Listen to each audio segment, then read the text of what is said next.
Welcome, everyone, to Phillies Extra, our new feature from Gameday Central at the Philadelphia Inquirer. I'm your host, Scott Lauber, and I'm in Clearwater, Florida, where Phillies spring training is underway. In case you missed our pilot episode, we're calling this Phillies Extra because it's an addition to our usual coverage of the Phillies. It's available on the Inquirer's website, YouTube channel, and accessible on all of the usual social media platforms. You can listen and watch at home, at work, hopefully on the go. We started all of this last week, and our first guest was Cole Hamels. If you missed that conversation, I encourage you to go back and listen. We talked to Cole about his new role as a guest instructor in spring training, how good he thinks the Phillies rotation can be, what he looks forward to about working with top prospect Andrew Painter, and more.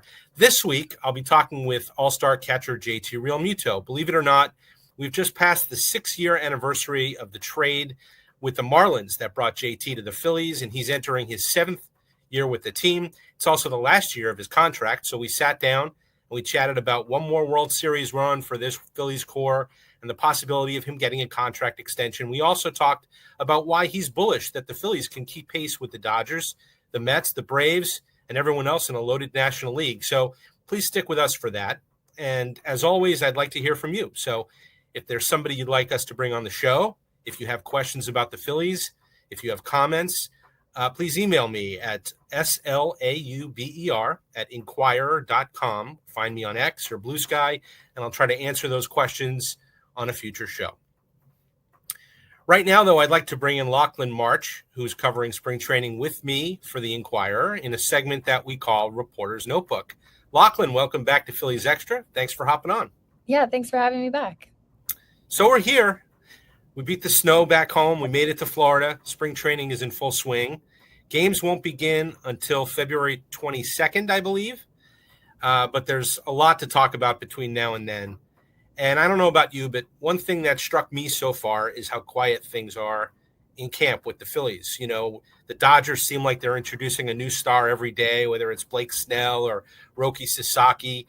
The Mets are unveiling Juan Soto. Ronald Acuna Jr. is back taking swings with the Braves. And here are the Phillies with the same core that they've had for the last 3 years.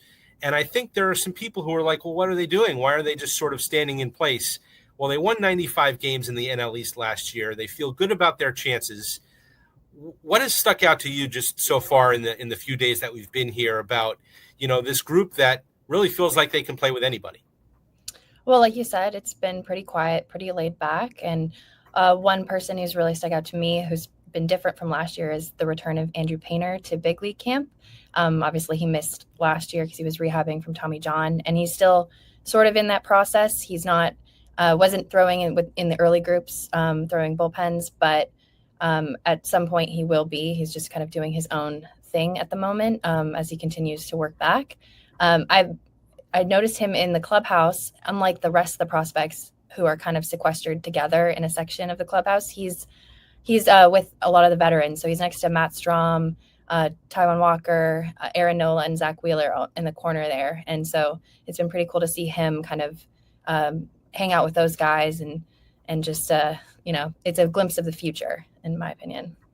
Yeah, I mean, we can count him as a new face, I think, because he wasn't here last year. And it is a lot like 2 years ago when he was in that same corner. He was right next to Zach Wheeler then, as a matter of fact. But look, it's not a coincidence because they look at him differently than they look at other minor leaguers in camp. He's going to be in the major leagues this year. He's going to contribute to their rotation. And, you know, he's someone who they kind of view as a potential midseason acquisition, so to speak, a guy that they can bring in here and he can give them a boost, a lift. It's almost like, you know, there's that old cliche, right? Like you get a guy back from an injury or you call somebody up and they say, oh, it's almost like we made a trade. Well, they're really looking at it that way when it comes to Andrew Painter, and even his bullpen sessions, I have a feeling, are going to be important events that a lot of people in the organization are going to want to see. For me, I was struck by Alec Boehm's appearance in camp. He was the subject of trade rumors all winter long. And we sort of wondered, you know, when he showed up, like, what would he say? How would he react to kind of being a human trade rumor, so to speak, all year? And look, I thought he said all the right things about not being distracted by it, being happy to be back, understanding that it's a business and you can't control things like trade rumors, like, if they're shopping player X or player Y or whatever. And he also acknowledged that he didn't finish the year well last year. He went 1 for 13 in the postseason series against the Mets and got benched. And that was after kind of limping to the finish line because he had the hand injury that affected him. So I think he's sort of conceding that, look, I was an all-star last year, but I can be a better player. And I keep coming back to, this can go one of two ways. Like, he could let those rumors bother him. He could, he could lose confidence in himself, or he could channel that into, I want to be a better player. I want to show that I'm valuable, not just to the Phillies, but also to everybody else. So, I was impressed with his maturity. You talk to people in camp, they think it's authentic, very much like he grew up a few years ago from the "I hate this place" incident. They think he's going to grow up from this too. And I'll finish on this. There are what, 2, 3 jobs open on this roster? Barring any injury. What's that? Yeah, barring Barring injury. any injury. Yeah. Yeah, exactly. And that's an important caveat. It's going to be interesting with so few jobs available to watch some of the younger players in camp. And thought it was interesting to hear Dave Dombrowski talk about Aiden Miller in particular. You wrote about this the other day, kind of, why don't you give us more on sort of Dombrowski saying, for a 20-year-old kid in his first major league camp, you might be surprised how quickly Aiden Miller could keep moving through the system. Yeah, well, he talked about Al Kaline and knowing him very well from when he was with the Tigers. And obviously, Al debuted at a very young age. So he would tell Dave a lot that the young guys who are really talented, they come fast. And Dave said that he really has taken that to heart and considers that he's never been afraid to push players. And if they're ready, let them go. And so he didn't want to put any expectations onto Aiden Miller specifically. He made that pretty clear, but he did say like he wouldn't be surprised if Aiden did rise very fast, and basically said that he wouldn't be standing in his way if he was showing that he was ready. Yeah, I mean, it's going to be fun to watch Aiden Miller, Justin Crawford, in addition to Andrew Painter, just to kind of see like whether this next wave of prospects is ready to join a core that's going to change one way or another in a year or so. There are going to be some changes to this Phillies core, I think. We'll talk more about Aiden Miller. We'll talk more about Andrew Painter and everything else Phillies related over the next, 5 or 6 weeks still here at spring training. So, Lachlan, let's pace ourselves. Let's get into this more as we go along in spring training. But thanks so much for hopping on, and we'll talk to you next week. Yep. See you then. So let's get right into our interview for the week. I sat down with JT Realmuto, and we talked about everything from his impending, he's entering the final year of his contract, so his potential for maybe a contract extension. We talked about whether this is the last run for this Phillies core. I'm not going to spoil everything else. Let's take it away, JT Realmuto on Phillies Extra. Welcome to Phillies Extra. Thanks for being with us. Thanks, Scott. Appreciate you having me. So I was going through some old files on my computer the other day, and I've got to tell you, man, time flies. We just passed the 6-year anniversary of your trade to the Phillies. You're about to start your 7th season with the Phillies. And, I got to thinking, like, although it hardly seems like it's been that long, you have been through 2 front offices. You've played for 3 managers here. You've seen Citizens Bank Park fill up and become like a destination again for fans. Been to a World Series. You've been to the playoffs 3 years in a row, which is my long-winded way of saying you've seen a lot of things here. And I wonder if you could talk a little bit about how much different the organization is right now in the place that you're in compared to when you got here, and sort of the evolution that you've seen over the last 6 seasons. Yeah, I think you said it best. It's been a lot of change since I first got traded over here, but it's been consistently getting better, it feels like. I feel like, when I first got to the Phillies, John had a vision of what he wanted, and he wanted to build a winning franchise and to get back on top. And I think we've just consistently kind of built that. We brought Dave in. We brought obviously quite a few players added to the mix. And I just think in the last 6 years, the culture has changed so much from when I first got here. It's like, hey, we want to win, but we're not really sure how to do it yet. Like we think we're close. Like this is what we want. And then to now, it's like I feel like we've built a sustainable winning culture that players want to be a part of, and free agents want to come and play for Philly. And I just know from hearing guys talk around the league, like what they see from outside of the organization, it's appealing, and guys see what we have and want to be a part of. So it's definitely changed a lot in the last 6 years, and it's something I'm extremely proud to be a part of. Everyone's talking about the Dodgers, and they've added Blake Snell and Roki Sasaki and Tanner Scott and Kirby Yates and Conforto. And, oh, by the way, they won the World Series last year, and everyone's talking about the Mets, right, with Soto and bringing back now Pete Alonso. I would imagine that you're pretty confident in your group. I mean, you did win 95 games last year. You won the NL East, got back to the playoffs. Tell me why, I guess, you feel so good about your chances to stack up in what looks like a loaded National League with those two teams, and obviously the Braves being the Braves, and the Brewers are always in the mix. The Cubs are better. The Giants look like they might be better. Why do you like the Phillies' chances? I know that this division, or not only our division, but the National League is going to be really tough this year. Like you just mentioned, there's a lot of teams at the top that are going to be very, very good. But I just feel like we have the talent to match up with those guys. And whether it be starting pitching, bullpen, our lineup, our defense is continually getting better. I just think that we have a championship caliber team. I know that we have a championship caliber team. It's just a matter of putting it together at the right time. The last couple of years, we haven't quite gotten to where we feel like we need to be in the playoffs, and we haven't lived up to the expectations that we hold for ourselves. But it's not because we don't have the talent. We know we're good enough to beat those teams, and we proved it last year. I'm pretty sure we won the season series against the Dodgers. Like, we beat top teams. We know that we can do that. We have a ton of talent in our clubhouse. We just got to be able to put it together at the right time. How much of it, the confidence that you guys have, sort of starts with the rotation you mentioned? So obviously you've got Zach, Aaron Nola, Ranger Suarez. You add Luzardo to that. You had Sanchez emerge last year. Andrew Painter's on the way. So, I mean, to start the season, if everyone's healthy, you're going to have 5 guys that you can roll out there and feel pretty good about, are going to give you a chance to win every time they pitch. Not every team can say that, even though the Dodgers, right, went with a bullpen game in the World Series last year. So we know starting pitching's hard to come by. You've got 5 veteran guys, really good ones. How much of your confidence stems from them, and how much fun is it to work with those guys every day and try to bring out the best in them and make them even better than they are? Yeah, for me, most of our confidence, in my opinion, comes from the starting staff. I think that in baseball, that's just so important, having starters that can go deep into games and give you a chance to win every night. And we have a legitimate 5 to 6 man rotation that can be absolutely dominant.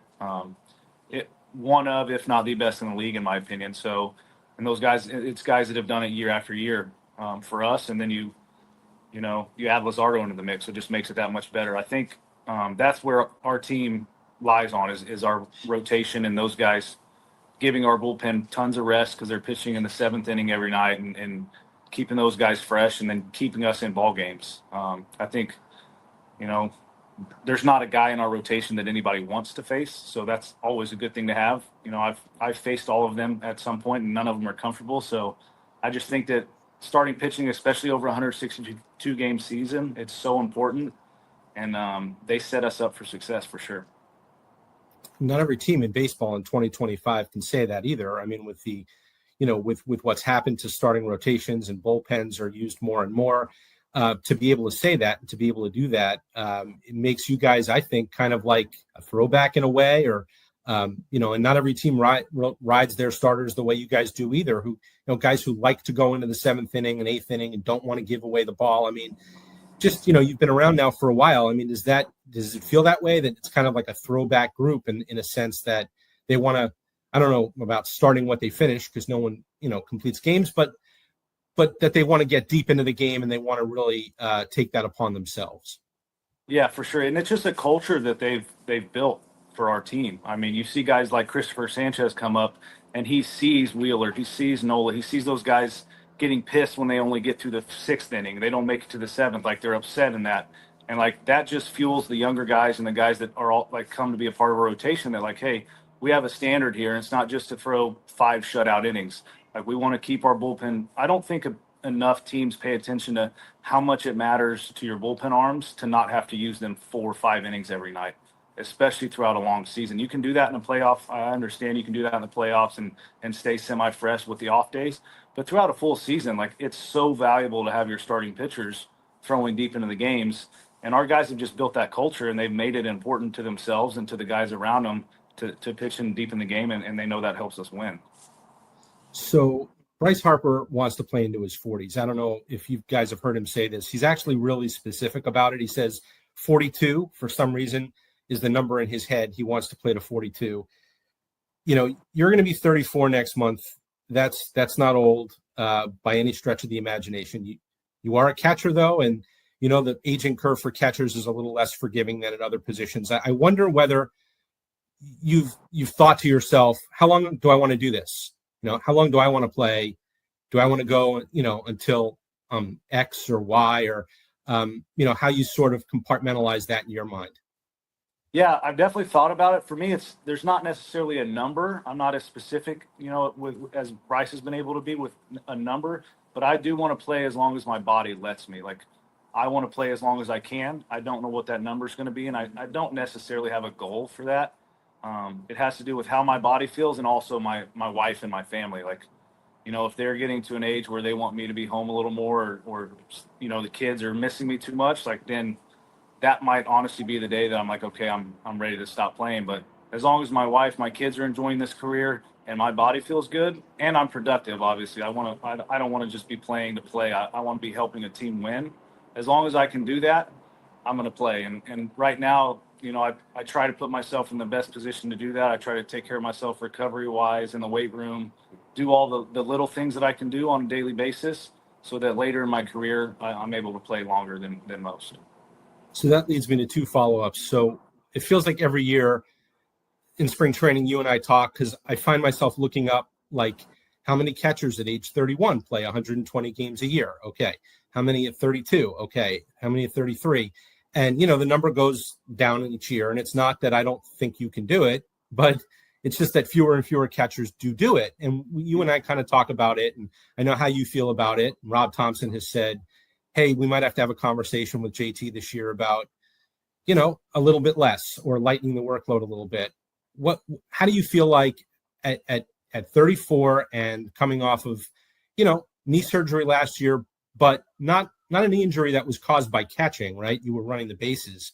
Mm-hmm. How do you sort of feel about, like, playing 120 games again? Does it have to be a little closer to 100, or, you know, where do you sort of fall on that? That's number one. And number two, you're entering the last year of your contract. I know you want to play beyond this contract. Have you thought about extension, like Zach Wheeler did one last year during spring training? Has that come up for you? Yeah. So to your first question, it's kind of similar. Like, there's not an exact number for me that I'm looking to catch. It all goes. I don't think there's a perfect answer as far as how many games should I catch at this point in my career. I just think we have to be honest with ourselves and go by how I'm feeling or how I'm performing. Like, if I'm playing well and feeling good, then I don't see why I can't catch 130, 135 like I have in the past. If I'm not feeling as good, then me and Tom's are going to have those conversations, and I have to be on. And I know at this point, like, I'll be honest with him and just say, hey, this is what I'm feeling. But I don't necessarily envision needing to, like, take tons of extra rest just because of how good my body feels right now. Last year, you know, that the surgery I ended up having was on a game that the infield was drenched. It was completely wet, and I tweaked my knee running around second base on a triple. It wasn't in August because I had caught too much, you know. So in my opinion, like, the wear and tear from catching, like, I don't feel that on a daily basis yet. My body still feels great. Like I said, I do what I can to try to take care of myself. So I think it's just, there's no real number set for me. It's just, I have to be honest, and we have to go by how my body's feeling. And, you know, like, would you, you know, Zach, like we said, did an extension last year. Oh, yeah, sorry. Your second question. It's a time of year that a lot of players tend to think about that, and then maybe they don't want to think about it again once the season starts. Where do you sort of fall on that? Yeah, I mean, for me, I don't have, like, a deadline as far as, like, once the season starts, but I have interest in coming back to the Phillies. I love being here. My wife loves it here. My family their friends are all in the organization. Like we love being with the Phillies. So there's certainly interest on our end. I would hope the Phillies have interest as well, but we'll see. We'll see what happens in spring training. I know it's a popular time to get extensions done. And just got down to Florida yesterday, so we'll back to Florida from Oklahoma. So we'll see what happens, but there's definitely interest for me. I love this organization, and it's one that I'm certainly proud to be a part of. Okay, let me get you out of here on this. So a couple of years ago, I asked a bunch of people around the sport, is there a player who impacts a game in 90-foot segments more than you? And, the kind of the way I put it was like, there's the way you limit an opponent's running game.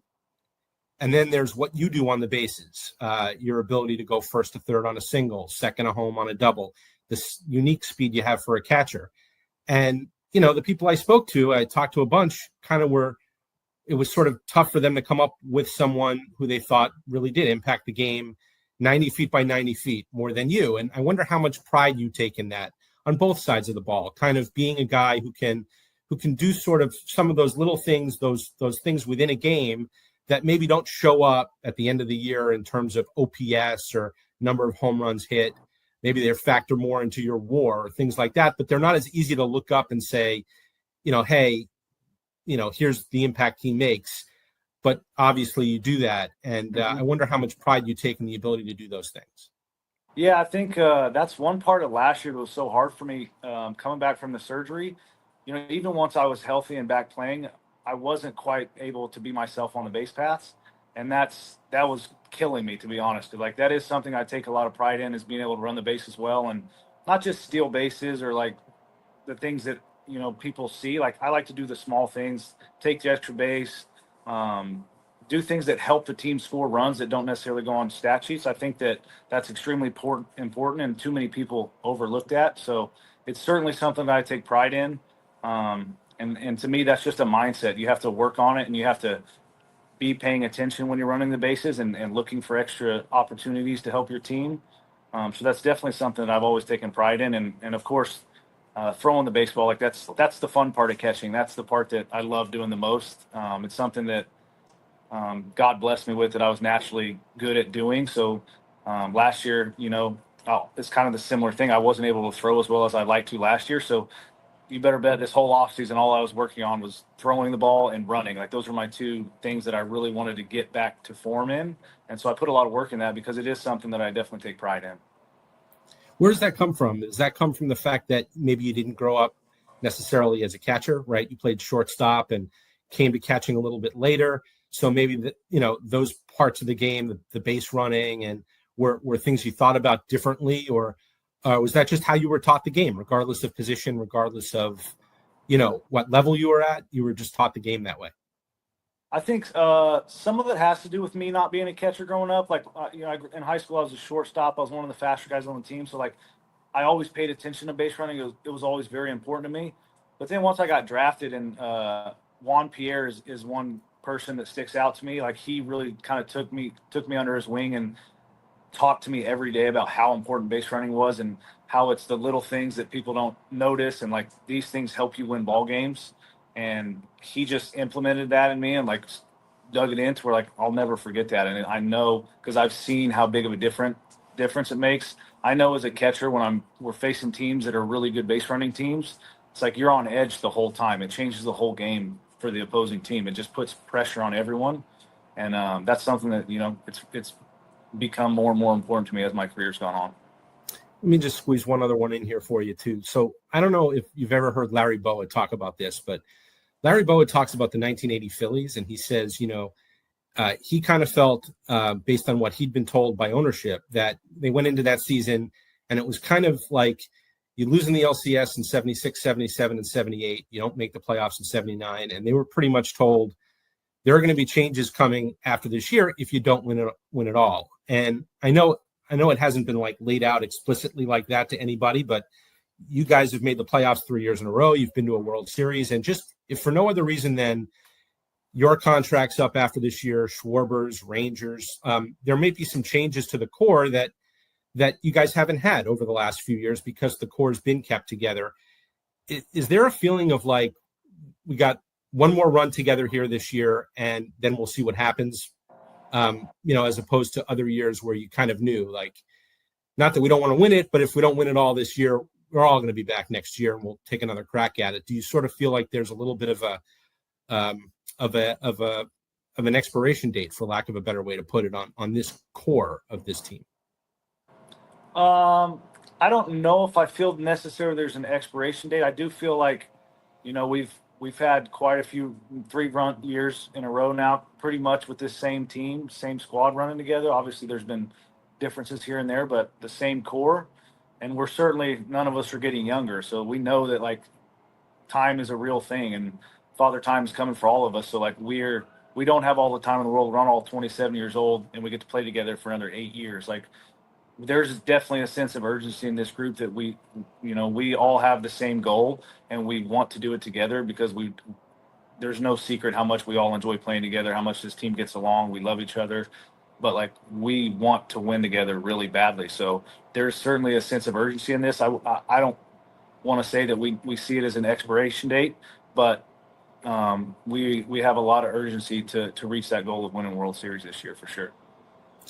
JT, I'm not sure fans realize how busy things get for you even in spring training, between catching bullpens and pitchers meetings and squeezing in some time for your own swing, not to mention a little bit of golf here and there to make sure you stay the best golfer on the team. So we're really grateful that you're generous with your time with us today and that you could join us here on Phillies Extra. Thank you so much. And looking forward to the rest of spring training, 6 weeks under the sun in Florida, getting ready for another season. So thanks so much. Thanks for having me, Scott. Go Phils. We thank JT Realmuto again for joining us on Phillies Extra. This is where we wrap things up with a segment we call Hit and Run, where I usually share a thought on something that's been on my mind. But this week, I'm going to yield my time to John Middleton. The 65-year-old Phillies owner attended the Super Bowl. He sat in Jeffrey Lurie's box, and like any Philadelphia sports fan, he had some strong feelings about what the Eagles championship meant to him, the city, and even how it can impact the Phillies. So here's something from a conversation I had this week with John Middleton on the Eagles Super Bowl. You own the Phillies, but with a kind of a fan sensibility. How much does it fire you up when you see the Eagles win, you see the city go crazy and the reaction, and, as it works out, like, the handoff is perfect, them to you, same exact week, really, and now Phillies, go ahead, like, you're next. I mean, is that sort of, you talk to the team every year, how much of your conversation with the team is going to be about what you just saw, what you just witnessed, and what the fans back in Philadelphia are experiencing with the Eagles? So I think of myself as a fan who happens to be an owner as opposed to an owner who happens to be a fan. Yep. And that to me, there's a big difference there. And certainly the fan in me reacts very strongly to, that was clear. That Sunday, that Super Bowl was clearly one of the greatest sports moments in my life. And I don't know where exactly it would fall, but, you got the 08 World Series. Frankly, you got the 22 NLCS in that, and they are the three. I'm not sure the exact order. I would probably put the 08 series. I really had to think about it and decide I'd probably put the 08 World Series as number one because, it was my team. Right. And there is a difference there. I won as a fan, but I also won as an owner. And that was significant, hugely significant for me. But I'd probably put the Super Bowl number. I might well put the Super Bowl number 2. It certainly wouldn't be number 3. It would be, those two, others might be tied for 2, but that's how big it was. I just, as a fan, you just can't help but get charged up over the game, but also over the fans' reaction to the game. And, before the game, during the game, after the game. It was just, it was a spectacular experience. And so, you carry that with you. It shapes you, it shapes your experience, it shapes your memories. But most of these people, players, and staff were on the 22 team. They understand what Philadelphia's like when you have a really good team, and particularly when a really good team gets into the postseason, and particularly when a really good team is a deep postseason run. Nobody needs to be, are there a few players who weren't on that team who need to be educated, particularly guys who are just coming onto the team this year, because they probably never experienced anything close to what we have in Philadelphia. But most of those guys were there and experienced it. I think to me it's more about trying to convey to them how extraordinary it was and get them remembering how extraordinary 22 was and the feeling of winning the NLCS and going to the World Series and trying to get them, just help them to remember more vividly what they, went through. Yeah. And understand. So that'll do it for us this week. Special thanks to our producer, Angelica Irizarry, for helping us put this all together, and often at a moment's notice, no less. Thanks to you for listening, watching, reading, and following along to Phillies Extra and our Phillies coverage at the Philadelphia Inquirer.